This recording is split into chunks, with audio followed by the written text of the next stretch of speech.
is shows up in their career. Their capabilities, the way the industry sees them, the way they get respect in the technical world because of their additional knowledge. And when some company comes in and they have 70 students and they want to select only 2 people, you can imagine who will get the preference.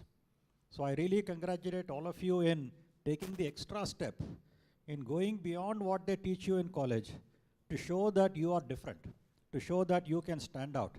And in a competitive world, standing out means rising faster. So I hope this session is going to be useful for you, this entire summer school. And I sincerely hope that you can take back some key concepts. You cannot remember everything that you listen in 2 days or 3 days of lectures here. However, in every session, maybe you can understand and remember 2 or 3 important points. So write it down. And then when somebody asks you what you learned in the summer school, when you're facing a job interview or whatever, then you should be able to say, oh, I learned about how cooperative MIMO works. I learned about how the unlicensed band is different from the licensed band. Whatever that you are going to write down. Some 2 or 3 or 4 or 5 important concepts that you have understood from these sessions. All right, so that's a tip to make the most of what you are getting here. And I can promise you that it's going to make a difference for you. All right, so can someone tell me what you learned yesterday? I mean, I just want to hear a little bit. Anyway, because I want to make sure that I have the right background. I was not here yesterday. So anyone who can tell me just what are the sessions have we had yesterday? Anyway, I just want to know what you went through yesterday so that I can put it in the right context. Yeah. Okay. Data-driven sustainable IoT. Okay, excellent. Swadesh, yeah. Okay. So you learned about how MIMO works. And in the data-driven thing, okay, I mean, he spoke about what? The large amounts of data handling or? Okay. Okay, great. Okay, so how data is carried through a network? Because the Internet of Things, the Internet, is a network. And more data is carried through it. All of you yourself, you have been taking advantage of more data plans, 2 GB per day, 3 GB per day. Even that doesn't seem to be enough, right? So imagine, okay, 1,000 students all using 2 GB every day. Imagine how much data the network should support and how fast it is growing. Right, so very important. So today I'm going to talk about wireless in the unlicensed bands. Now wireless, there are a couple of things, you have the 3G, 4G, 5G network, and then you have the Wi-Fi, Bluetooth. All of you use, Wi-Fi, Bluetooth, and our cellular network. Cellular networks are all licensed bands. The company that purchases the licensed spectrum only can use it. Wi-Fi, Bluetooth, anyone can use anytime. No fee has to be paid. That is a very simple definition, but we will dig into it a little bit more. Okay, so, but before that, why am I talking to you about it? Am I talking to you because I read some article yesterday or day before yesterday, I'm talking to you about it? That would not be fair. It's best to, when I speak to somebody who has learned something through doing something, then I can get a lot more out of it than someone who has just read it. So because I've been working in this field, my company has been working in this field, we have learned the difficult way a lot of concepts and a lot of things that are needed. So Silicon Labs headquarters is in Austin, Texas. And we have a large office in Hyderabad, almost 600 people there right now. And we create semiconductor chips for wireless in the IoT. That means we don't create 3G, 4G chips, but we create chips which can process Bluetooth, Wi-Fi, Thread, Zigbee, Z-Wave, and many protocols which are used in devices in the home, in the industry, and so on. And because been creating all these chips and supplying it to the market, industrial market, consumer applications, in the home, hospital equipment, security systems, everything. So we have learned a lot about how people can create a product that has a wireless interface and how that wireless interface is important for the product and how it is actually configured and used. So out of all of that experience, we have, gotten some insights into how the communication or wireless communication works. And that's what those insights are what I'm going to use to talk to you. First of all, when you talk about communication between devices or electronic communication, there are many, many different ways of communicating. When you communicate with somebody without electronics, you can talk to them, you can use visual, sign language, you can draw something on the board and let them, understand from that. Even we know that there are multiple ways of communicating. Sometimes talking is important, is the best way. Sometimes you cannot talk, so you'll use some sign language because he's so far away you cannot hear you. So you'll say, come here, come there, go away, whatever. So every particular application has its own requirements on the communication. So lots of methods have started. There were a lot of wired methods. Initially, communication was all between devices are mostly wired. RS-232 or UART were very, very popular, still is being used. And then a more advanced version called RS-485 came. Then there are many buses where multiple devices are connected on the same line. Instead of having a device-to-device communication, it's a bus. So you have Modbus, CAN bus, and so on. CAN bus is there in automobiles. And then, Ethernet is also a network. Everybody connects via Ethernet. Even now, servers and everything are connected on Ethernet. And USB is from one device to another device, extremely popular. Almost no device that does not have USB in it.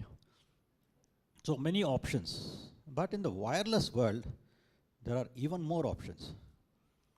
BT, Zigbee, many different flavors of cellular, different flavors of Wi-Fi, then LoRa, Z-Wave, Wi-Sun, ANT+, which you will find in all the tracking, the fitness devices use ANT+, and many proprietary methods also. So why are so many wireless communication options required? Can we not forget everything and just use one? Right? So like I gave an example of certain scenarios require certain ways of communicating. The same thing is also true for device or electronic communication, where different wireless methods are used for addressing different data rates, range of operation, and the network protocol types. Network protocol are largely peer-to-peer, that is Bluetooth, just two devices talk to each other. Star network or Wi-Fi and cellular or star networks, you cannot talk to one device directly. You go through an access point in Wi-Fi and through a base station in cellular. That means the communication goes there and comes back. That's called a star network. And then you can have a mesh where any device can talk to any device which is in the neighborhood. And then that device can transfer or forward your packets and then create a network. So mesh is also available. So at the lowest end of the spectrum, you have NFC or RFID, just like your badge which opens the door without touching it. It's a very short range communication with very small data rates, very little data.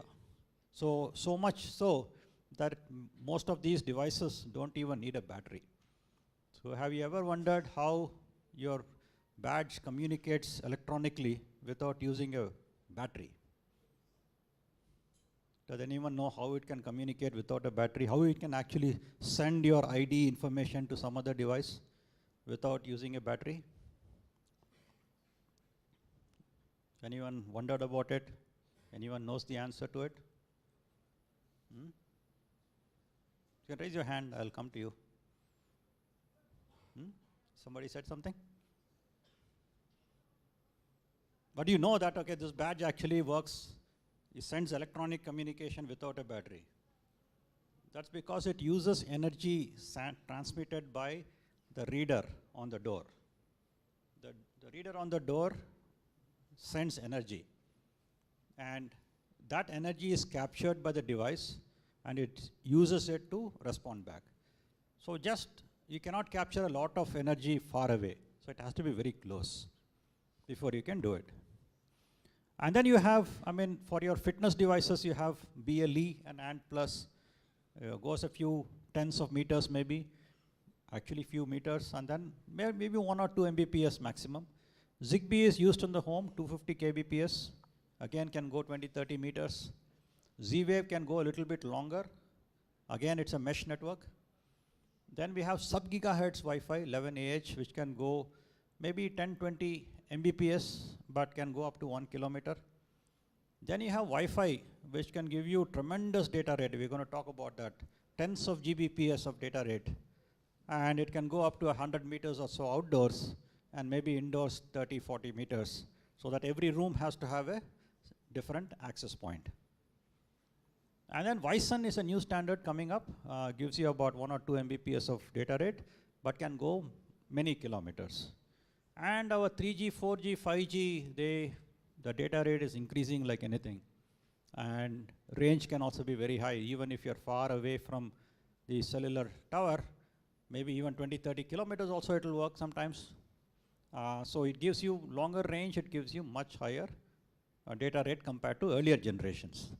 So all of these are needed for different scenarios. Wi-Fi inside the building, as you know, if you go to a big building, if you go to the ground floor or the first floor, any floor, the cellular signal becomes weaker because of the walls.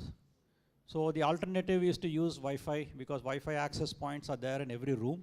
So in every room you can actually connect. So many of your phones now have something called Wi-Fi calling. That means that if you're sitting in the cellar where cellular connection is very weak, you cannot make a phone call, but you have Wi-Fi routers. You connect your Wi-Fi router, because all voice communications is on IP packets now.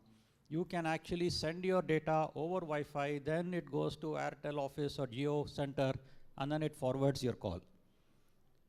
So Wi-Fi is used indoors. 3G, 4G, 5G, they're all very popular outdoors, to some extent indoors also, and so on. So that's why you need different types of communications. Now, within wireless, there is a huge demand for using frequency spectrum. Different frequency bands are used for different purposes. Very low frequency for navigation. Then you have shortwave radio, which is like less than 20 megahertz carrier. I don't think any of you use shortwave radio anymore. I don't think any of you use FM radio also anymore, which is VHF, 88 to 108. Just a few years back, FM radio was the only way to get high quality, music. And most phones had an FM radio receiver. Today, because cellular data is very cheap, you don't need to use FM radio. You can use internet radio and go to your same radio station. But still, FM is still used. If you're traveling in a car, you can certainly use FM. That's 88 to 108 megahertz. Then you have UHF, few hundreds of megahertz, which were used for earlier generation of cell phones. And 2.4 gigahertz to 5 gigahertz, 6 gigahertz is all about 3G, 4G, 5G, and different flavors of Wi-Fi. So, and beyond that, we have satellite communications and radar and so on. So most of the device communications that we are using today is in this band of few hundred megahertz to a few gigahertz. That's the most crowded part of the spectrum as far as our Internet of Things and device communications is concerned. And because there is so much demand, frequency cannot be created. It is like land. You cannot make new land anymore. So whatever land is there has to be shared. So therefore land prices keep increasing. Spectrum prices also keep increasing. Okay, you cannot create new spectrum, right? It's already there. So if there is so much demand for spectrum and it's so expensive, so what is the alternative? Around the world, they came along and defined something called the license-free bands. It's for industrial, scientific, and medical purposes. ISM bands, where people can use it without paying any money to anyone. So they defined it in the 900 megahertz, 2.4 gigahertz, 5 gigahertz. But this is expanding. There are some special bands which are used for special purposes. In these three bands, for example, as long as you follow the rules they have laid down, you can use any protocol that you want. However, the new bands like 865 megahertz for voice and protocol in India, 5.9 gigahertz for vehicular communication, and 6 and 7 gigahertz for Wi-Fi can be used only for those purposes. Again, without paying a license fee. And how significant is that? When the 5G was auctioned in India, Airtel and Jio, they paid 1.5 lakh crores to the government. So the government earned 1.5 lakh crores by letting people use those frequencies. That's a huge amount of money. So if Jio has paid 60,000 crores for getting spectrum, how are they going to earn it back? They are going to earn it back by making services available, making all of you take a Jio connection, enjoy good download speeds, do all kinds of things. And advertisers use it, they get some revenue out of it. So they have to get back the 60,000 crores.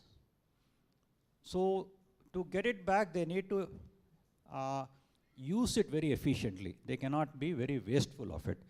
And that's where all of us communications engineers come in defining how we can use the frequency band more and more efficiently. Now, these purchases, they need the return on investment, which is why it's kind of, if you want to make a bicycle which can be tracked via GPS, you need to put a GPS receiver, and then you need to put a wireless communication method where it can transmit its location all the time. If you want to use cellular, then you have to put a SIM card or a eSIM, and then you have to pay a monthly fee, you have to pay data fee, and so on. So, but if you're using an ISM band, you don't have to pay anything. But you cannot use an ISM band without following certain rules. It's like a cricket match. If you go to the Uppal Stadium, and by the way, there are people from outside Hyderabad here? How many of you are not in Hyderabad? Okay, fine. Okay, so Uppal Stadium is the cricket stadium in Hyderabad. I'm sure there are so many D.Y. Patil Stadium, you have, okay, the Chidambaram Stadium. You have different cities have different stadium where you can play cricket. But you have to hire the cricket ground, and that ground is reserved for that match for that day. So you can follow all the regular cricket rules. But every city also has a free ground, just like a license-free band. Anybody can use it. And then it will look like this, where 20 different matches will be happening on this ground at the same time. Therefore, the rules are different. If you want to share, you have to follow different rules. You cannot follow the same original cricket rules. Like what kind of rules are different? You cannot use hard ball, you have to use soft ball. Otherwise people may get hurt, right? You cannot put your fielder on the pitch of next match, right? The fielder can be somewhere else, but should not be standing between the stumps. So if you have different rules, the license-free or a free access can also work. And that's exactly what they have done for license-free bands. In a cell phone, the base station gives you a time slot. That means the cell phone a time slot, and that time slot the phone will transmit. In Wi-Fi, you have the concept of listen before you talk. You wake up, you listen, oh, it is free, now I will talk. If somebody is already transmitting, I will not transmit. I'll wait till they finish, and then I'll create a random back-off counter. When the counter goes to 0, I'll transmit. So the rules are different for licensed and unlicensed band. And then the entire communication method must be created according to those rules. Now, where are these systems used which use the unlicensed band? Inside the home is one of the fastest growing areas. You know, people already have a cell phone with Wi-Fi and Bluetooth and cellular. They already have a smartwatch with Bluetooth and GPS. It's all one per person. But in the home, there are so many appliances that are becoming connected. So if you can have light bulbs which are Wi-Fi connected. I have them in my home. For example, I can open my app and then I can turn on my light. Then the people at home suddenly will think, oh, what's happening? Suddenly light is turning on. Because its light is connected to internet through my Wi-Fi. And I am connected to internet, so I can use my app and turn on the light. Same thing with fans, and then we have refrigerators and TVs. Everything is connected. Then you have window blinds. Can you automate your home? That means that if you want light, that is somebody walks into a room, can the light turn on automatically? Or if it is daylight, can the window blind go up automatically? So that you can use either the light source from the window or light source from your light bulb. So all of these are getting automated. To get automated, they are getting wirelessly connected. And all of these, you're not going to put a SIM card in every light bulb. You're not going to put a SIM card in every window shade. So you are going to use the unlicensed spectrum. And then you have smart locks. Smart locks are a big thing for us. Every home is becoming automated with a lock in it. Those smart locks have multiple protocols running. They have Bluetooth. You can open your phone and enter a code. You can have NFC on them. You can have Wi-Fi on them so that you can open it remotely. You can even connect it up to your fire alarm in the building. If the building's fire alarm sends out a signal saying that there's a fire, all the locks can automatically remain open so that people can rush out easily. So multiple wireless technologies in the door lock. And then you have your appliances, your TVs, your refrigerators, okay? Everything is connected. And then you can charge your car in your garage. You can monitor how much it is charged using your phone. The car is connected to your home router. Your charger is connected to your home router. Everything is connected through one of the unlicensed methods. Wi-Fi is the most popular, but there are others like Zigbee, Thread, and so on. And what about outside the home? Almost every field that you're thinking of is getting automated, getting connected, getting smarter. And that's why they call this a smart society or a smart city or whatever you want to call it. I mean, street lighting is getting smarter, energy management, security, traffic lights, factories, energy meters. India has a huge market for smart meters now. Almost every electricity meter is getting connected so that people don't have to come and note down a reading. Everything can be automated. Then you can monitor your roads, monitor pollution, monitor waste management, in factories and supply chains, in agriculture. Everything is getting automated, and all this automation is being driven by connectivity technologies, computing technologies, and sensing technologies. Sensors computation through microcontrollers and hardware and wireless connection methods are extremely important in making all of this happen.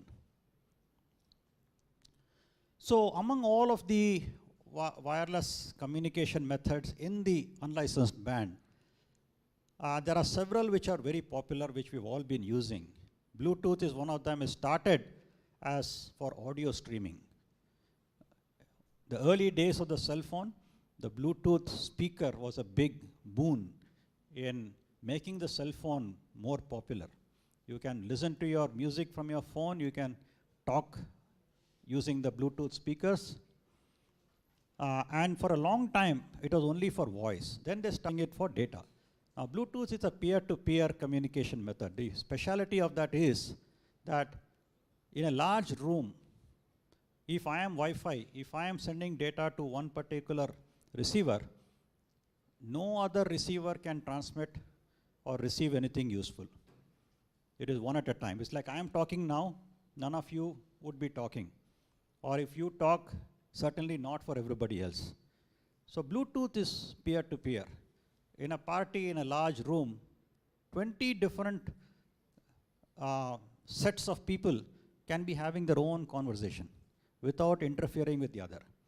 And Bluetooth allows that because the power is low, it uses spread spectrum, and there are methods by which you can establish a one-to-one link easily. And then when more and more communication became data rather than voice. Voice is only we speak, but we are only a small minority now. Majority of the communicating entities in the world are devices, not people anymore. Right? So for that, they also found that they need to have a way in which you can run a device using a coin cell battery. Now here is where communication comes in. When they tried to run a Bluetooth device using a coin cell battery, it was not working very well. That's because a coin cell battery could give only about 10-15 milliamps. Some of them used to give about 30 milliamps. But for Bluetooth, during transmission, it would take 30, 40 milliamps, 50 milliamps, and the coin cell would not support it. Then they thought about how can we make a communication method that can work at 30 milliamps of peak current. So they modified the modulation scheme so that the power amplifier becomes more efficient and current consumption becomes less than 20 milliamps. And that they called it as Bluetooth low energy. Okay, which is used for a number of purposes: audio streaming, data transfer, locationing. Okay, I mean, many of the cars today, if you keep the key in your pocket, when you go near the car senses that you are nearby, and then it can open the door for you. So that locationing or proximity sensing can also be done with Bluetooth. Okay, it can run in peer-to-peer mode, or in a mesh mode, or in a broadcast mode. Home speaker systems can actually broadcast on Bluetooth. You have these true wireless headsets in which both the stereo channels come to you at the same time. Then you have Zigbee, which is actually a very popular home automation protocol. I mean, in the US, in India, it's not so popular, but in the US, it's extremely popular. It's a mesh, so you don't have to do network planning. Now, if you take a new flat, one of the first worries for you is, where should I put my Wi-Fi router? If I put it here, then the living room will get it nicely, but that bedroom does not get good signal. If I put it there, second bedroom gets signal, but kitchen there is no signal. It's a big problem. So you need to plan the network. That's in a small home. Imagine a big home or in a campus, how much of planning is needed. So Zigbee avoids that by creating a mesh. It will just communicate to the nearest device will transmit it to the next nearest device, and that through the mesh it will reach a central point, which is called a border router, which will then communicate outside. So Zigbee became very popular because you don't have to break your head planning the network. And it was very cheap also. So all kinds of devices can get connected through ZigBee. Then there's a variant of ZigBee called Z-Wave. ZigBee uses 2.4 gigahertz, the same frequency that Bluetooth and Wi-Fi use. Whereas you know that if the frequency is lower, it can go longer. It gets less attenuated by walls and other obstructions. Okay, so less than 1 gigahertz at 868 to 921 megahertz, it uses, it is affected less by partitions and doors, and therefore can travel longer. So that's one of the reasons why Z-Wave is also a good alternative for the home. Then we have LoRa. A lot of students do projects using LoRa because LoRa works outdoors, can give you a few hundred meters of range. You can put a LoRa base station on top of your building, and most of the campus can get some connectivity. A few tens of kilobits per second, very small amounts of data can be sent. So if you have a sensor somewhere, saying whether it is raining or not raining or whatever, and you want to send it around the campus, you can use LoRa. It again uses a 2.4 gigahertz license-free spectrum, and the protocol is a little bit proprietary.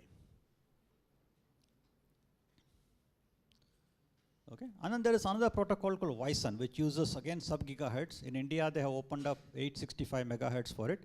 It stands for Wireless Smart Ubiquitous Network. Originally, it was for smart utility networks, for smart metering, but now they use it for multiple purposes, mainly in the smart city automation or campus-wide automation. Okay, it's license-free and can go a few kilometers, but again restricted to a few Mbps of data rate, not too much. It's only for small sensor data that you can use Wi-Sun. You can use it as in the field area, in the home area. Inside the home you can use, and then between homes you can create something called a field area network. It can use mesh, or it can be star, it can be both. Now we will spend a little bit more time on Wi-Fi, because amongst all the wireless methods in the unlicensed band, Wi-Fi is the most popular. And there's a good reason for it, because Wi-Fi has been evolving. Starting with low data rate, the data rates have continued to increase. It uses a MAC which is largely unchanged, but with some enhancements. The MAC is based on something called CSMA-CA, or Carrier Sense Multiple Access with Collision Avoidance. What it means is that it listens before it talks. That's called carriers. Listening is called carrier sensing. Okay? And once the medium is free, and as soon as a medium becomes free, if everybody who is waiting to transmit starts transmitting, then again there'll be chaos. So everybody waits a different random amount of time before starting. And you may also have noticed it in a meeting when multiple people want to talk. You may have noticed that when somebody stops talking, two people suddenly start talking. So you may need to wait a little bit and do it. So it uses that fundamental MAC layer mechanism. And the IEEE, which actually creates these standards. So I used to work with the IEEE in creating the standard long time back. So the standards definition process is open for anyone to join. And they have continued to keep on creating variants of the basic standard. As the needs increase, the data rate increases, the standards also has been evolving. Let's look at how they have been evolving. 1999, when they started 11B, don't ask me why 11B came before 11A, right? They started both at the same time, or 11A started a little bit early, but it was more complex, so it took more time to complete. Whereas 11B was simpler, so it got completed earlier, where it would give you only about 11 Mbps of data rate. Even now in your phone or the laptop, you can see 11 Mbps sometimes. And then they came to 11A, which gives 54 Mbps, 11G in 2.4 gigahertz, 11A was only 5 gigahertz, which also gives 54 Mbps. Then 11N came in 2006, 2007, 450 Mbps with MIMO, which is multiple streams. You already learned about it yesterday, multiple antenna techniques. Then 11 AC, only 5 gigahertz, but 8 stream MIMO goes up to 6.9 gigabits per second, huge data rate. Then 11 AX, which came out a couple of years back, 2019, gave up to 9.6 Gbps with 8 stream MIMO and 160 megahertz data rate, megahertz bandwidth, and they moved from 256 QAM to 1024 QAM. Now, this QAM means that if you take the log of this, you get 10 bits per symbol. 256 QAM is 8 bits per symbol. So simply by making the modulation more complex, you can get 25% extra data rate, because you're the same time you're sending 10 bits instead of 8 bits. Right, and then Wi-Fi 7, which is 11BE, and devices have just now started coming, also uses 2.4 and 5, but also uses a 6 and 7 Mbps, 7 gigahertz band. It can go up to 9.6 Gbps. The 11BE, the 11BE Wi-Fi 7 can go up to 46 Gbps. And that, some of the devices are already started to come to the market now. And then we have Wi-Fi 8, which is going to come in 2018, which is 802.11bn. Okay, so each of them has a particular purpose. IEEE called this high efficiency wireless. That means they wanted to make more efficient use of the available bandwidth. This is called extremely high throughput. That is 46 Gbps on air is extremely high. Of course, things are going to become even higher than that. At the time, I don't know what they'll call it, but it is called EHT. Wi-Fi 8 is going to be called ultra high reliability, so that you can use wireless. You know, in wireless communication, there's no guarantee that the receiver will get what you are transmitting. No guarantee at all. And you would have faced the same problem when you're talking also on the phone. Sometimes you don't hear. When you tell somebody nearby, suddenly there is some noise from the road, the person doesn't hear. Because it's not a wire, it's wireless. Your friend is listening to you. At the same time, some car is sounding its horn. There is interference. So in wireless communication, but if it is the same wired, then wired communication doesn't have interference. You can get very, very, very low data rate, low bit error rates, nothing called zero bit error rate, but you can get bit error rates of 1 in billion, 1 in very high. Just hang on 1 minute.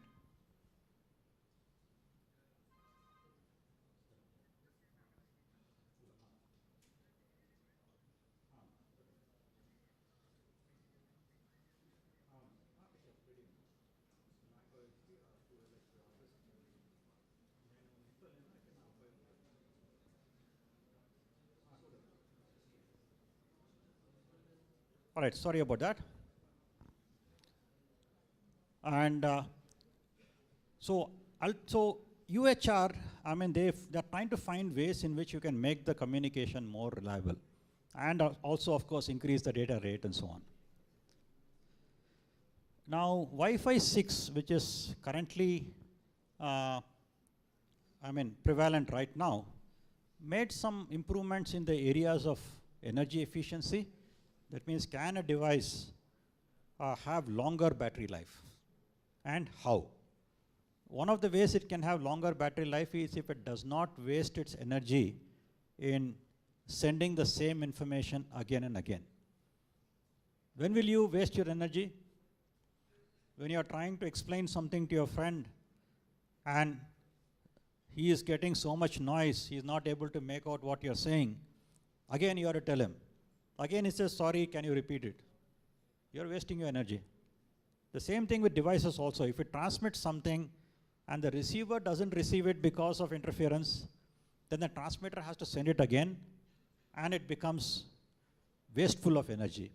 So they had some mechanisms called transmit wait time, which helps prevent two devices from sending at the same time, but gives some allocated time slots to each of them so that they don't waste energy getting collisions and retransmissions. Then they also looked at high density. Earlier, if you take a Wi-Fi router, maybe there were 3-4 devices in the home. or in a classroom here, there may be about 50, 60 people. But what if there are thousands of devices? Let's say every seat has got a sensor, which is telling whether somebody is sitting in the seat or not. And that sensor is transmitting over Wi-Fi. The sensor can also find out who's sitting, because through machine learning, once it knows the weight profile of different people, it can find out who is sitting based on the weight profile. And let's say you have other sensors, cameras, in your phone you have so many sensors, all connecting to Wi-Fi at the same time. You have thousands of devices connecting to the same router. Can it handle it? So they try to make it more easy to handle by mechanisms such as OFDMA, spatial reuse, which is preventing the stoppage of transmission because somebody far away is transmitting. Don't be so sensitive, it doesn't matter, let him transmit, you also transmit. And using more frequency bands. They are also trying to make more efficient use of available spectrum. Remember, spectrum is always expensive, licensed or unlicensed. There are lots of people trying to use it. And using a more complex modulation scheme, same bandwidth, you can send more data. So 1024 QAM helps there. MIMO, same bandwidth, you can send more data by using MIMO techniques, more complex, but you're not doing time division or frequency division, same frequency, same time, two different transmissions are going to the same receiver, and the receiver is able to listen to both of them because they have diversity, they have two antennas. In a simultaneous linear equation, if you have two variables, if you have two independent equations, you can solve it. So the antennas help them have that facility. And then they're trying to make it longer range also by increasing the cyclic prefix, by sending the same data on two carriers so that you have more signal to noise ratio of the receiver. So they wanted to address longer range, spectral efficiency, high density, and energy efficiency. Then you have multi-user MIMO, where, if it is MIMO 4x4 or 8x8, huge amounts of data. Maybe your device doesn't need so much data. It's only a sensor device. How can it benefit? In multi-user MIMO, the access point has got 4 antennas, and then it can simultaneously talk to 4 different devices, each getting the data of one antenna. So signal processing techniques can help you do that. And both uplink and downlink multi-user MIMO are possible. Here, mostly it's used in the uplink. And therefore, it increases capacity. All these devices are talking at the same time to the access point. Then you have OFDM-A, where, in a particular symbol, you have 80 megahertz bandwidth, you have so many subcarriers.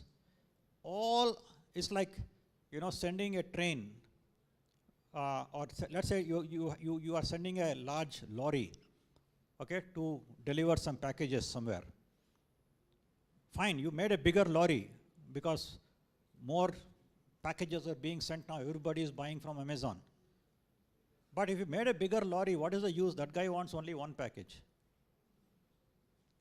So if you can have the lorry take packages for different people and deliver them, then you can be more efficient than sending one lorry for every person. That's what OFDMA does. You actually gives different subcarriers for different devices. That is resource allocations. Okay, and this is the concept. Instead of having all the subcarriers for station 1, followed by station 2, station 3, station 4, that means same lorry making 4 trips. In one lorry, you can carry data for 4 different devices. Conceptually very simple, but implementation-wise little bit difficult. But it has been done. Now after Wi-Fi 6 is Wi-Fi 7, goes up to 46 Gbps, 320 megahertz of bandwidth with 4096 QAM, which means 12 bits per symbol. Okay, log 4096 to the base 2 is 12. And compared to 10, again, you are increasing by 20%. And 16 antenna MIMO. So huge differences. And What areas of focus it has is on high throughput, of course, through 4096 QAM and 16 by 16 MIMO and 320 megahertz bandwidth, which you need not use at the same time. You can actually break it up and use it. Then they have something called multi-link operation, where you can use multiple bands, 2.4, 5, and 6 simultaneously to reach data to a particular client, to a particular device. That is, you are getting data from multiple sources at the same time, but each transmission is on a different frequency band. So simultaneously your receiver is able to receive on 2.4 and 5 and 6, and simultaneously you get all the data. You can get it very quickly. Therefore you can reduce latency. So why is latency important? If you are using an AR, VR headset, and then you are operating a machine using that, you need to react very quickly. Whatever data is coming to you, you should be visualized within a few milliseconds. If you're waiting for half a second before you can see what happened, then you won't be able to control it well. You will move the lever. Oh, you find no response, you will move it even more. Then you will realize that after 1 second that response came. So you should have moved it a little bit, waited. That doesn't work in many scenarios. So low latency communication is important, and that's one of the things they are addressing here. And they're also trying to break down the available bandwidth into small chunks so that you can do even finer distribution of data to different people. Okay. They're also trying to coordinate across APs so that if there are 2 access points in this room, both of them together, that's what you are talking, you are learning about cooperative communication. Cooperative communication is how 2 devices can cooperate in making the data transfer more efficient. And the next speaker is also going to talk more about that. So it's a good concept to learn. All right, so after Wi-Fi 7, of course, is Wi-Fi 8, which is going to come in 2028. Before you realize it, you will be there. Higher throughputs, higher reliability, because what they found is that there's so much communication today. Everybody is on wireless networks. You can never be free of interference. You can never be free of noise. The wireless noise, the noise pollution which you see through traffic and devices and motors is very small part. The wireless transmission noise is much higher. We can't hear it. But if you use a spectrum analyzer and see, you will see how much the RF pollution is increasing. And how are you robust against that? Then even more reduced latency and jitter, mobility. Now what's mobility? Now, let's say that you are traveling in a train. You know, Vande Bharat goes at 160 kilometers an hour, and you still get good continuous coverage in your phone. But you know, there is something called a Doppler effect. Whenever you're traveling at a high speed, the frequency shifts. And technologies like Bluetooth or Wi-Fi cannot handle that shift. If the frequency shifts too much because of Doppler, the communication receiver fails. So you have to design a communication method that will still work for high Doppler. And with Wi-Fi 8, you should be able to do that. Higher spectral efficiency and using new applications can be created. Symmetrical broadband speeds, better P2P communications, better energy efficiency in devices, and the metaverse, which is the AR, VR world, is going to benefit a lot from the Wi-Fi 8. The summary of whatever I've been telling is that the standards are evolving. They are keeping up with your demands, what you need. There is a huge scope for innovation because spectrum is scarce, will always be scarce, and you can think of new ways of using it more efficiently. The standards are open, everybody can participate in it, everybody can help to define the next generation of standards. All of you can help to define the methods that you are going to use in the future. The industry is looking at how it can be implemented cheaply. the standards are getting more complex. The devices are getting more complex, but the devices are also getting cheaper. How? That's all the efforts that the industry is putting in multiple areas. Semiconductor device technology, chip implementation, advanced tools for simulation. We need deep expertise in signal processing and communication. You need to design hardware and software together, and you need to do reliable systems design and implementation. You do not want failures. You don't want to reboot your cell phone every day. You don't want to reboot your watch every day. You don't want to reboot or worry about data suddenly stopping. The system design has to be reliable. All right, so that's the summary I wanted to give. My email is nvenkatesh@ieee.org. Always happy to respond to you. And if you have any questions, I can take it now.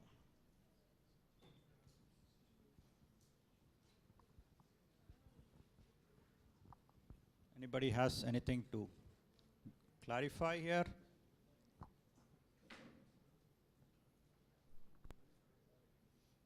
I don't have any prizes. Sometimes I take some small gifts which I give for people who ask questions. Today I forgot to bring. Maybe I will take your name and still send you something.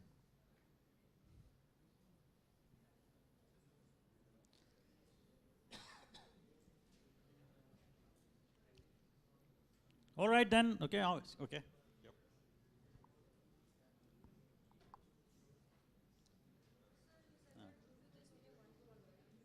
Yeah. Now they're also. She asked whether Bluetooth is just one-to-one. It was originally one-to-one. Now they are trying to also make it a kind of a mesh.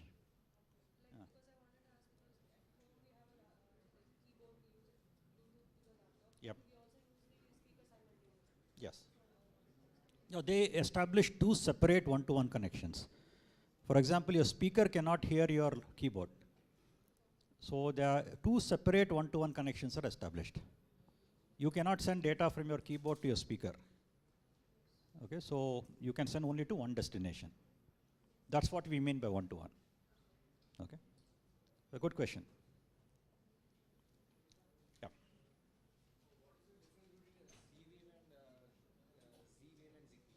Yeah, so main difference between Z-Wave and ZigBee is that Z-Wave uses 800 megahertz, whereas ZigBee uses 2.4 gigahertz. So the same applications for home automation, that is you want to, whenever you are coming to your garage, you want to open the door automatically. If the door opens, then the light also should switch on. All those communications inside the home, ZigBee is used, and Z-Wave is also used. Z-Wave, because it is lower frequency, can go through walls more easily.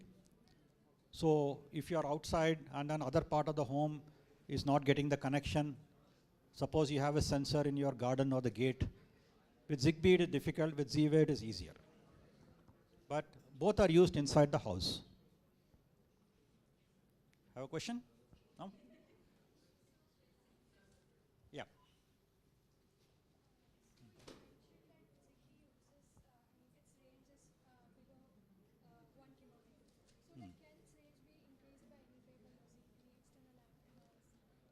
Well, yeah, I mean, so her question was, can we increase range by using an external antenna or something? Yes, range can always be increased by putting a more directional antenna. And the directional antenna can point to the direction of where your receiver is, because directional antennas work by concentrating the energy into one direction. But simultaneously, in the opposite direction, energy will reduce. So if you know where is your receiver, then you can use a directional antenna. Okay, so there are protocols like Wi-Fi where you cannot increase to tens of kilometers, because Wi-Fi works that if you send a packet, if the receiver does not give acknowledgement, then the transmitter thinks that the packet is lost and retransmit. Now it waits only for a certain time. If the receiver is so far away that by the time he sends the acknowledgement, this time is over, the transmitter may feel that, yeah, he didn't receive and send again. So unless you change the timer, even if you change the antenna, it will immediately not be effective beyond a certain range. But you can make changes to the protocol to make it wait longer. Yeah.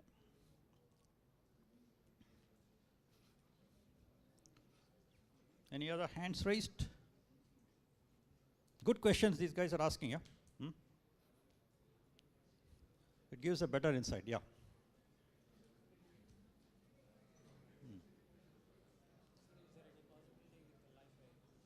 Yeah, so his question was very good. He says, can we use Li-Fi? What is Li-Fi? So there are people working on communicating through light, you know, modulating the light. You can turn it on and off so fast that you cannot sense it, but devices can sense it. Yes, okay, people are working on it. It is not very effective right now because there is too much interference and reflection, but point to point, okay, Li-Fi is same as fiber optic communication, but using these lights and communicating, it is still in the experimental stage.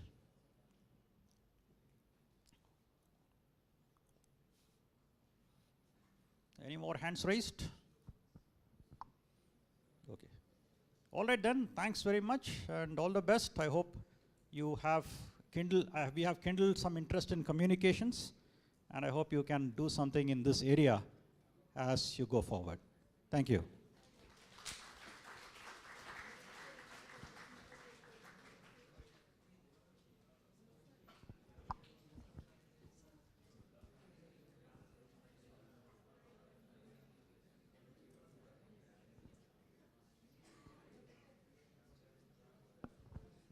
Thank you, Venkatesh sir.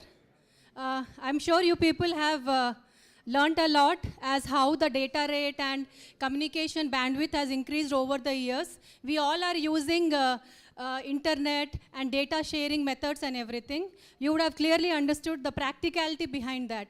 Thank you, sir. It's always great to listen to you every time. I request Satish sir to felicitate Venkatesh sir.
Hello. Yeah. So you all got the information, right? Today we are going to have the what you call poster presentation contest as well as the project expo and the article writing. Have you all submitted? So still you have time till afternoon. You can able to submit those. And the poster presentation and project expo will be happening from 3 o'clock. Sorry, yeah, 3 o'clock. Okay, 3 to 6. Post that, we will be having the gardener in the campus itself. Buses will leave the campus by 8:30. Okay? Amen. Under Chepara, only one bus will not be available in one route, that is Shadnagar. The people who are in Shadnagar, please board